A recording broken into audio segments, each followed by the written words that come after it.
아멘. 오늘 본문은 사사 드보라의 이야기입니다. 오늘 본문도 읽어보니까 사사기의 그 구조, 순환 구조의 틀이 또 등장을 하죠. 1절에서 보니까 이스라엘 자손들이 하나님께 악을 행했습니다. 그래서 하나님은 가나안 왕 야빈을 통해서 이스라엘 징계하지요. 힘든 시간을 막 보내고 있다가 이스라엘이 하나님께 부르짖습니다. 그러자 하나님께서 사사를 통해서 이스라엘을 구원하셨습니다. 여러분, 이런 순환 구조가 사사기에 몇 번 등장한다고요? 제가 또 말할 수 있어서 감사합니다. 7번 등장을 하는데 벌써 몇 번째냐? 3번째 등장을 하고 있습니다. 인간의 어리석음과 연약함이 계속 드러나고 있지요. 그럼에도 불구하고 하나님은 그의 백성의 부르짖음을 외면하지 않으십니다. 이번에도 사사 드보라를 하나님께서 준비시키셨습니다. 그런데 여러분, 드보라는요, 다른 사사와 조금 다른 부분이 있습니다. 일단 사사들 중 유일한 여인입니다. 여성입니다. 거기다가 용맹한 전사 출신이 아닙니다. 다른 사사들은 직접 자신들이 전장에 뛰어들지요. 그래서 대적을 무찔러서 이스라엘을 구원해내는 그런 일을 하지만 드보라는 그런 일을 누구에게 맡기느냐? 바락이라고 하는 장군에게 명령을 전달하고 바락이 전장에 나갑니다. 이런 차이점이 사사 드보라에게 있습니다. 먼저 여성이다. 여러분, 여인이 제대로 대접받지 못하던 시대였지만 하나님께서 드보라를 사사로 부르셨습니다. 드보라가 대단한 신앙인이었다, 이 말도 되겠지만 조금 다르게 보면 이런 것도 있죠. 그때의 형편이 여자라도 나설 수밖에 없는 그런 지경까지 이르렀다, 이렇게도 볼 수가 있습니다. 여러분, 고대 사회에서 여인들의 이름은 대체로 불려지지 않는, 또 잊혀진 그런 이름들이지 않습니까? 이름을 먼저 부릅니까? 아니면 누구의 아내, 누구의 엄마 이렇게 먼저 부를까요? 누구의 아내, 누구의 엄마 이렇게 먼저 부르죠. 우리나라도 옛날에 그렇게 많이 불렀고, 요즘도 학교 학부모 모임에 가면 누구 엄마 이렇게 부르지 이름을 잘 부르지는 않습니다. 여인들의 이름이 어제나 오늘이나 잊혀진 이름처럼 그렇게 보이기도 합니다. 오늘 본문에는 이 드보라를 라피도스의 아내다, 그렇게 소개를 하고 있죠.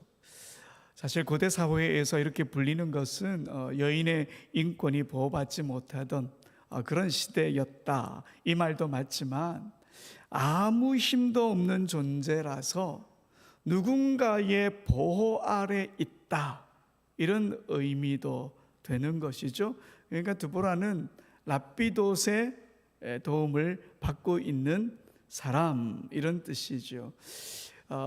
고대 유대 사회에서는 남편이 있든지 아니면 아들이 있든지 이렇게 돼야 그 사회에서 살아갈 수가 있었어요.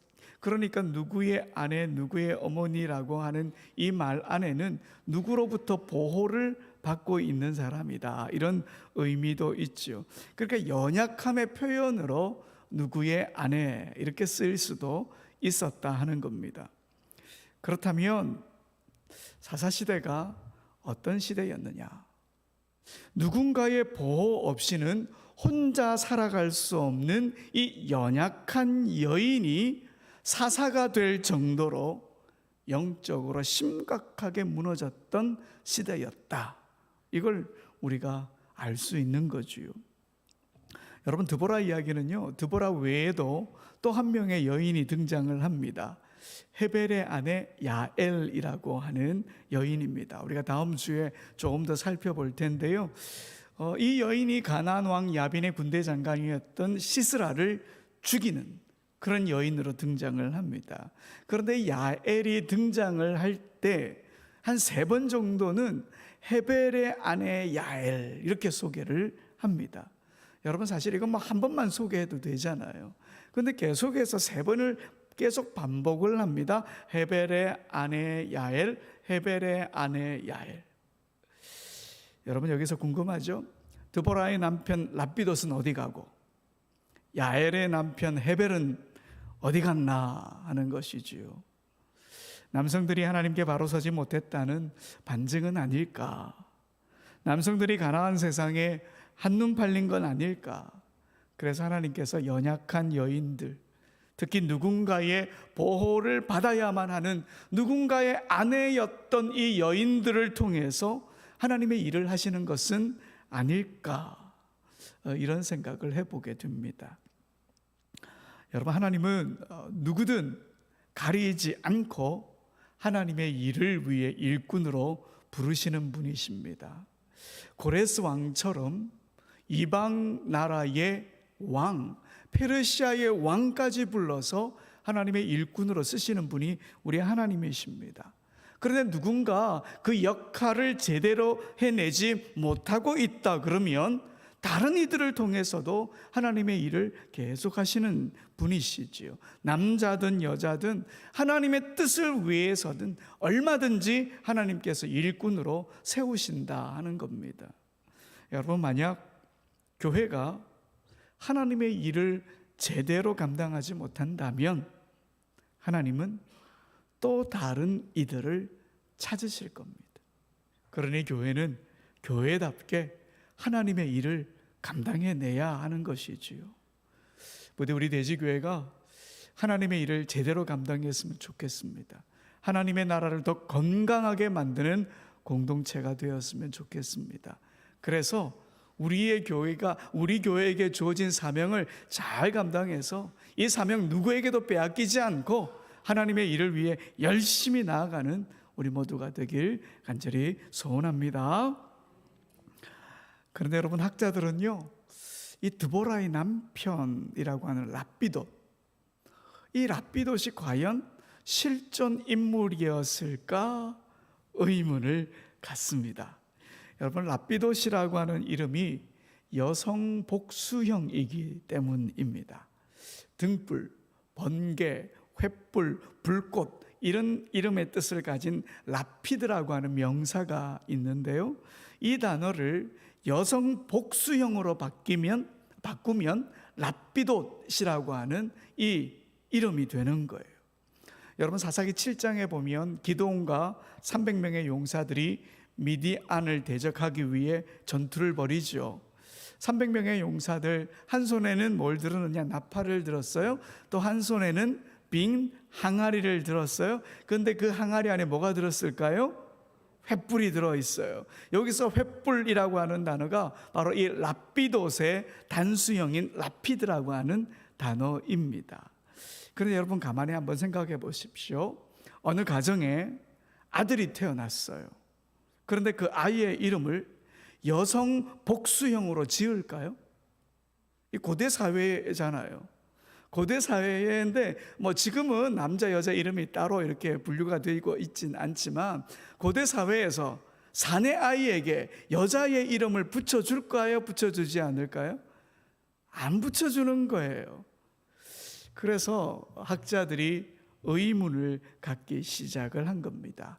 과연 랍비돗이 드보라의 남편일까? 아닐 가능성에 대해서도 열어놓고 있다 하는 겁니다. 그래서 이 랍비돗이 단순히 드보라 남편의 이름이 아니라 드보라가 어떤 사람인지 드보라의 정체를 드러내는 그런 말이 아닐까, 그렇게 추측을 하는 것이죠. 그래서 드보라가 여성이었으니까 횃불이라고 하는 단어에 여성 복수형을 딱 써서 드보라는 어떤 사람이냐? 횃불들의 여인이다, 이렇게 말하는 거죠. 횃불들의 여인. 복수형이니까 횃불 하나를 든 게 아니죠. 여러 개의 횃불을 든 여성이라는 거죠. 횃불이 여러 개니까 뜨겁겠죠. 엄청나게 밝겠지요. 그런 역할을 지금 이 드보라가 이스라엘에서 하고 있었다라고 하는 말이 듭니다. 당시 이스라엘은 가나안 왕 야빈에게 압제를 당하고 괴롭힘을 당하고 있습니다. 정말 칠흑 같은 어두운 밤의 시대를 살아가고 있었다는 거죠. 그런데 드보라는 그 어두운 밤 같은 시대를 밝혀주고 있는 여인이다, 이 말입니다. 여러분, 오늘 본문 4절 한번 더 읽어볼까요? 시작. 그때에 랍비돗의 아내 여선지자 드보라가 이스라엘의 사사가 되었는데, 아멘. 자, 여기 보시면 드보라가 사사가 되기 전에 뭐였어요? 사사가 되기 전에 여선지자 드보라가 이스라엘의 사사가 되었으니까 원래는 뭐 어떤 사람이라고요? 여선지자라는 거예요. 여러분, 성경에 보면 여선지자라고 이름 붙여진 사람이 딱 3명 있습니다. 오늘 등장하는 드보라, 그리고 우리가 잘 알고 있는 모세의 누이 미리암도 여선지자라고 성경은 기록하고 있고요. 또 한 사람이 등장을 합니다. 훌다, 기억하십니까? 요시야 임금이 종교개혁을 할 때 성전에서 하나님의 말씀을 발견했는데 그 말씀을 잘 알려주던 여인 선지자, 그게 바로 훌다였죠. 이 3사람이 성경에는 여선지자다, 구체적으로 이름이 이렇게 밝혀져 있습니다. 물론 이사야에 가면 그냥 이름이 밝혀지지 않는 여선지자가 한 번 더 등장하기도 하지만 이름이 밝혀진 사람은 3명 정도입니다. 드보라는 하나님과 친밀한 교제를 통해서 하나님의 마음에 다 있었고, 하나님의 마음을 전하고 하나님의 말씀을 전하는 그런 선지자의 삶을 살고 있었다 하는 것이죠. 여러분, 오늘 6절을 한번 보실까요? 6절에 보면 드보라가 사람을 보내어 아비노함의 아들 바락을 납달리 게데에서 불러다가 그에게 이르되 이스라엘의 하나님 여호와께서 이같이 명령하지 아니하셨느냐? 너는 납달리 자손과 스불로 자손 10,000명을 거느리고 다볼산으로 가라. 자, 이 구절에서 보니까 드보라가 바락에 하나님의 뜻을 전하는 장면이 나오잖아요. 그러면 드보라는 하나님의 말씀을 들었다, 안 들었다? 들었다는 거예요. 들었으니까 바락에게 전했겠지요. 여러분, 드보라는 이렇게 하나님의 말씀을 들을 수 있는, 그리고 하나님의 말씀에 귀 기울일 줄 알았던, 그리고 그 하나님의 말씀을 전할 줄 알았던 그런 선지자였다 하는 것이지요. 그런데 오늘 본문에 보면 이 드보라의 부름을 받은 이 바락 장군이요, 좀 행동이 미심쩍습니다. 여러분, 8절 한번 읽어볼까요? 시작. 바락이 그에게 이르되 만일 당신이 나와 함께 가면 내가 가려니와 만일 당신이 나와 함께 가지 아니하면 나도 가지 아니하겠노라 하니. 남자들이 영 자신이 없어요. 지금 드보라 이야기에서는 자신 없는 남성으로 그려지고 있습니다. 혼자 못 가겠다는 거죠. 사사 드보라와 함께 전장에 가겠다. 훌륭한 리더십을 가진 드보라와 함께 한다면 얼마든지 전장에 가겠다, 이런 말처럼 보입니다. 하지만 이 바락의 말에는 부담감과 두려움이 자리하고 있었습니다. 그럴 수밖에 없는 게 오늘 본문 3절에 보면요, 야빈 왕의 군대가 너무 막강했기 때문입니다. 철병거가 얼마나 된다고요? 900대래요. 철병거가. 여러분, 철병거가 뭐 20대 30대도 아니에요. 900대예요. 900대. 가나안 정복 전쟁 때에 그렇게 용맹한 유다 지파도 물리치지 못한 사람들이 있는데요, 성경에 보면 철병거를 가진 골짜기의 주민들은 내쫓지 못했다라고 하는 게 기록되어 있거든요. 유다 지파도 얼마나 용맹합니까? 유다 지파도 감당하기 내기 힘든 사람들, 철병거라고 하는 무기였죠. 오늘날로 따지면 탱크 같은 거죠.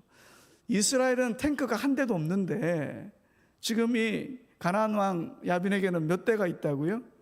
900대가 있다는 거예요.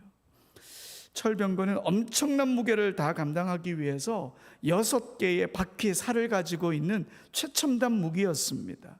이스라엘은 아직 철기 문명도 들어오지 않았는데, 그러니 이 바락에겐 두려움이 몰려올 수밖에 없었지요. 그 자리에서 드보라는 여인의 몸으로 전장에 동행하기로 합니다. 기꺼이 가겠다 말합니다. 바락 장군에게는 드보라가 정말 어두운 밤을 밝히는 횃불이 되었습니다. 하나님의 말씀으로 무장하고 하나님의 능력을 드러내고 있는 드보라는 그 시대의 횃불이 맞습니다. 이렇게 드보라는 사사로 부름을 받기 전부터, 그리고 사사로 부르심을 받았을 때에도 하나님의 말씀으로 어두운 이스라엘 땅을 밝히고 있었습니다. 그리고 그 하나님의 말씀으로 종려나무 아래에서 이스라엘 백성들을 다스렸고요, 누가 옳고 그른지에 대한 재판부터 당시 힘든 삶을 살아가고 있는 이 이스라엘에게 용기를 주는 하나님의 말씀까지 전했던 거지요. 이스라엘의 어두운 마음을 하나님의 말씀으로 밝히 비춰주고 있었습니다. 드보라는 이렇게 말씀으로 어두운 세상을 밝히는 횃불의 사람이었습니다. 전쟁은 바락 장군이 이끌었고, 또 헤벨의 아내 야엘이 적군의 대장 시스라를 죽였지만, 드보라가 어둠을 밝히는 횃불 같은 하나님의 말씀으로 그들을 준비시켰기 때문에, 그리고 그 말씀으로 그들을 인도했기 때문에 하나님의 구원이 펼쳐질 수 있었던 겁니다. 여러분, 하나님의 말씀은 어두운 세상을 밝히는 횃불이고, 우리의 악함을 드러내는 횃불이고, 우리 죄를 태우는 횃불입니다. 그 말씀을 우리가 제대로 읽고 배우고 그 말씀대로 삶을 살아가면 우리 또한 횃불의 사람이 되는 것이지요. 그리고 하나님은 오늘 우리도 어두운 세상을 밝히는 횃불 같은 그런 사람이 되라고 부르고 계십니다. 어둠에 있던 누군가에게 말씀대로 살아가는 우리의 모습이 바로 횃불이 될 수 있는 거죠. 방향을 찾지 못하던, 인생의 방향을 찾지 못하던 우리들로 인해서 그들의 길이 밝혀질 수 있는 거죠. 또 우리가 그들을 예수 그리스도께로 인도할 수도 있는 것이지요. 대지의 모든 식구들이 말씀대로 살아서 주님이 우리를 횃불로 부를 때에 우리가 아멘으로 응답했으면 좋겠습니다. 그리고 말씀으로 이 세상을 밝게 비추었으면 좋겠습니다. 우리 대지교회 모든 식구들이 횃불의 사람이 되길 간절히 소원합니다. 우리 함께 찬양합시다. 주 말씀 향해 나갑니다.